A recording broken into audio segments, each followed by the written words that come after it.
یا بنی اسرائیل اذکروا نعمتی التی انعمت علیکم وانی فضلتکم علی العالمین۔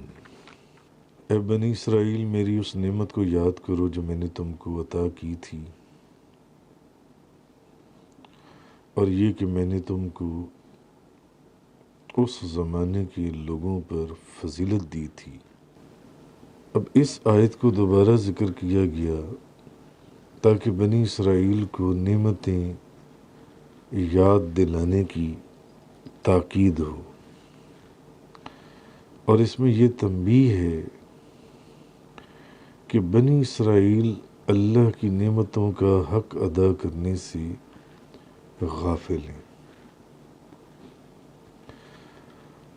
اب جو اس آیت میں یہ بات فرمائی گئی کہ میں نے تم کو تمام عالمین پر فضیلت دی تھی،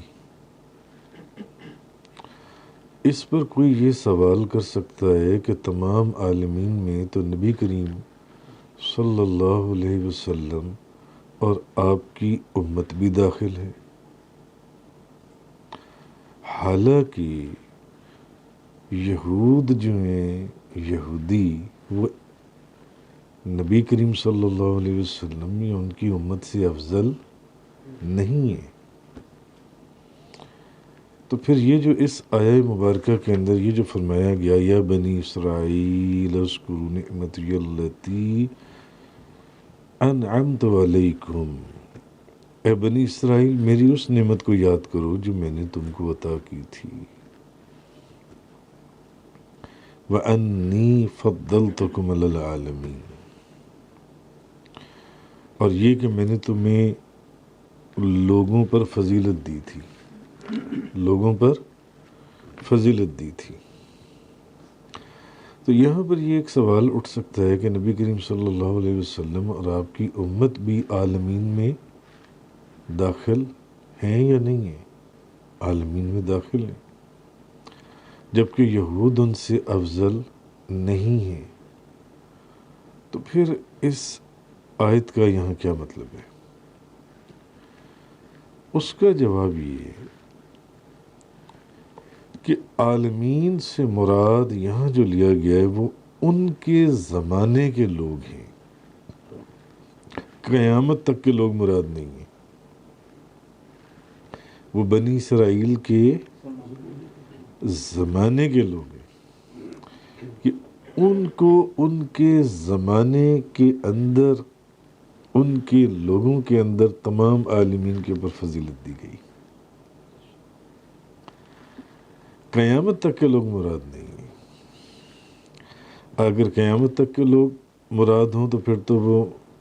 نبی کریم صلی اللہ علیہ وسلم اور آپ کی امت سے بھی افضل ہو جائیں گے، اور ایسا ممکن ہی نہیں ہے کہ وہ حضور نبی کریم صلی اللہ علیہ وسلم کی امت سے افضل ہوں۔ اور اس تعویل کی وجہ یہاں پر ایک یہ بھی ہے کہ خود قرآن کریم کے اندر اللہ تعالیٰ نے حضور نبی کریم صلی اللہ علیہ وسلم کی امت کو بہترین امت قرار دی ہے۔ تو جب اللہ نے حضور کی امت کو بہترین امت فرمایا ہے تو پھر یہ کیسے ہو سکتا ہے کہ بنی اسرائیل جو ان سے ہیں وہ اس امت سے افضل ہو جائے؟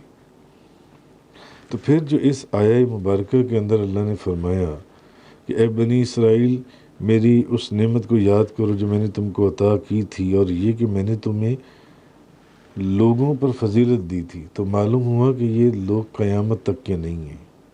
یہ صرف بنی اسرائیل کے زمانے ہی کے لوگ ہیں، بنی اسرائیل کے زمانے کے لوگ ہیں، کیونکہ قرآن کریم کے اندر خود یہ چیز آئی ہے کنتم خیر امت اخرجت للناس، تم ان امتوں میں سب سے بہترین امت ہو جو لوگوں کے لیے ظاہر کی گئی ہے۔ تو یہ بھی تو قرآن کریم کے اندر موجود ہے۔ تو اس لیے ہمیں یہ تعویل کرنا پڑے گی کہ یہ جو اللہ پاک نے فرمایا کہ تمہیں تمام عالمین کے اوپر فضیلت دی گئی، تو یہ وہی زمانہ ہے جس زمانے میں وہ خود موجود تھے بنی اسرائیل، قیامت تک کے لوگوں کے لیے نہیں۔ اچھا، پھر یہ بھی ہے کہ اس آیت کے مخاطب نبی کریم صلی اللہ علیہ وسلم کے زمانے کے بنی اسرائیل. اچھا، اب اس آیت کے اندر مخاطب تو بنی اسرائیل ہیں، تو اب نبی کریم صلی اللہ علیہ وسلم کے زمانے میں بھی تو بنی اسرائیل موجود تھے نا، مگر ان سے مراد ان کی آباء و اجداد ہیں. مخاطب وہ بنی اسرائیل ہیں، مگر مراد وہ بنی اسرائیل ہیں جو ان کے آباء و اجداد تھے. ان کو فضیلت دی گئی تھی تمام عالمین پر، جو حضرت موسیٰ علیہ السلام کے زمانے میں یا ان کے بعد تھے، ان بنی اسرائیل کو، جنہوں نے اپنے دین میں نہ کوئی تغیر اور تبدیلی کی تھی اور نہ تورات کے اندر کوئی تحریف کی تھی.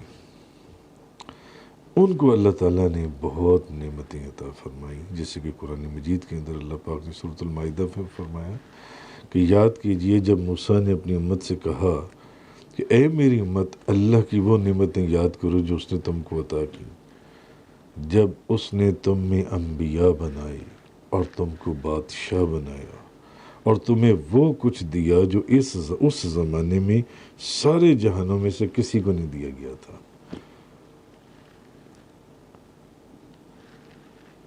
تو بنی اسرائیل میں بے شمار انبیاء کرام آئے،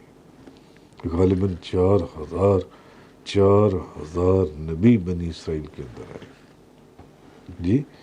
اور ان نعمتوں کو یاد کرو جو اس نے تم کو عطا کی تھی. پھر تم میں انبیاء آئے، تمہیں بادشاہ بنایا اور وہ کچھ دیا جو ساری جہانوں میں سے. تو وہ اللہ پاک ان کو یاد کروا رہے جو ان سے کہ یاد کرو بنی اسرائیل، میں نے جو تمہیں اپنی نعمتیں دی تھیں، اور یہ کہ میں نے تمہیں لوگوں کے اوپر فضیلت دی تھی.